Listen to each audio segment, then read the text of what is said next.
আজকে আপনার সনাতন ধর্মাবলম্বীদের সর্ববৃহৎ ধর্মীয় উৎসব শারদীয় দুর্গাপূজা আপনার দ্বিতীয় দিন। গতকাল আপনার মহাষষ্ঠীর মাধ্যমে শুরু হয়েছিল, আজকে মহাসপ্তমী। আমরা ঢাকার শনি মন্দিরে আমরা পরিদর্শনে এসেছি, আমাদের ডাকসু নেতৃবৃন্দ এখানে এসেছেন। আমরা এরপরে আপনার বেশ কয়েকটি মণ্ডপে আমরা যাব।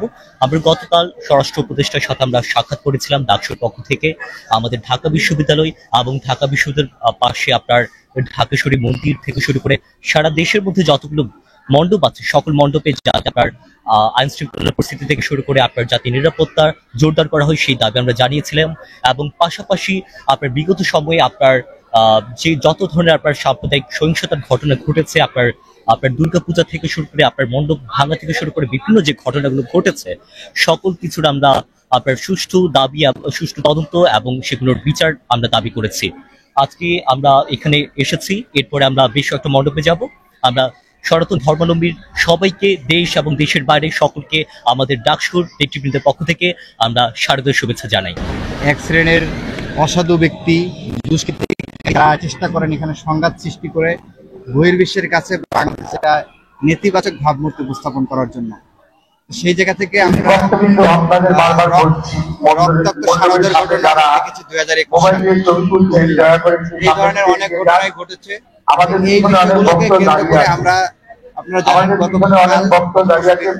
স্বরাষ্ট্র উপদেষ্টার সাথে সাক্ষাৎ করেছিলাম এবং সাক্ষাৎ করে আমাদের যে কনসার্ন গুলো সেগুলো তাদেরকে জানিয়েছি এবং সারা দেশে পূজা মণ্ডপগুলোতে যাতে পর্যাপ্ত নিরাপত্তা ব্যবস্থা করা হয় এবং অন্য ধরনের দুষ্কৃতিকারীরা বা অসাধু ব্যক্তিরা যাতে কোনোভাবেই আপনাদের সুযোগ নিতে না পারে সেই ব্যাপারে যাতে রাষ্ট্রের পক্ষ থেকে ব্যবস্থা গ্রহণ করা হয় সেই দাবিটা আমরা জানিয়েছিলাম এবং স্বরাষ্ট্র উপদেষ্টাকে আমরা শক্ত ভাষায় বলেছিলাম।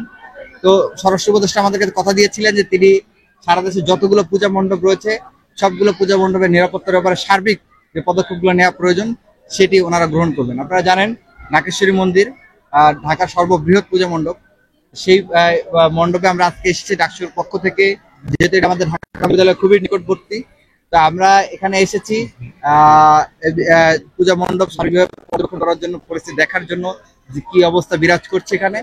আপনারা দেখেছেন যে বাংলাদেশের যে হাজার বছরের সম্প্রীতি সাম্প্রদায়িক সম্প্রীতির যে নজির রয়েছে, দৃষ্টান্ত রয়েছে, সেটার রূপ কিন্তু আমরা এখানে দেখতে পেলাম যে আজানের সময় কিন্তু ঢাকের ধ্বনি এখানে অফ করে রাখা হয়েছে। এই যে আপনার সাম্প্রদায়িক সম্প্রীতির যে নমুনা সেটা আশা করি পুরো বাংলাদেশকে পথ দেখাবে এবং পুরো বাংলাদেশের সাম্প্রদায়িক সম্প্রীতির পথ চলা সম্প্রীতির সম্পর্ক নির্মাণে একটা ভূমিকা রাখবে বলে আমরা।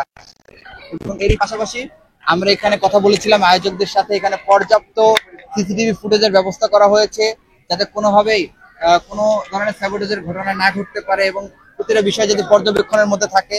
এবং পাশাপাশি আপনার আমরা যেটি কনসার্নটা জানিয়েছিলাম স্পষ্ট ভাষায় যে পূজার কেন্দ্র করে বা পূজা উৎসবকে কেন্দ্র করে যে সংঘাতের সাম্প্রদায়িক উস্কানি দেওয়া হয় এবং বিভিন্ন ধরনের সংঘাত সৃষ্টির পায়তারা চালানো হয়, সেগুলোকে যদি শক্ত ভাষায় দমন করা যেত তাহলে এই ধরনের ঘটনার পুনরাবৃত্তি আমরা দেখতে পেতাম না।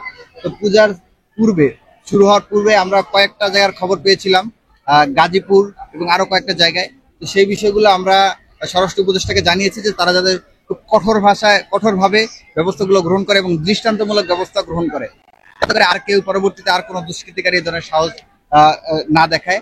আমরা আপনাদের মাধ্যমে পুরো দেশবাসী এবং ছাত্র সমাজের কাছে আহ্বান জানাবো, সারা দেশের সকল পূজা মণ্ডপে যেখানেই দুষ্কৃতিকারীরা সংঘাত সৃষ্টির পায়তারা চালাতে পারে, সাম্প্রদায়িক উস্কানি দেওয়ার চেষ্টা করতে পারে, সংঘাত সৃষ্টির চেষ্টা চালাতে পারে, সেখানেই আপনারা ঐক্যবদ্ধভাবে এই দুষ্কৃতিকারীরা প্রতিহত করুন এবং আপনাদের সার্বিক যার যতটুকু সামর্থ্য রয়েছে সেটা দিয়ে আমরা সনাতন ধর্মাবলম্বীদের তাদের উৎসব মুখর পরিবেশ যাতে উৎসবটা যাতে আরো বাড়িয়ে দেওয়া যায় সেই ব্যাপারে সহযোগিতা করুন।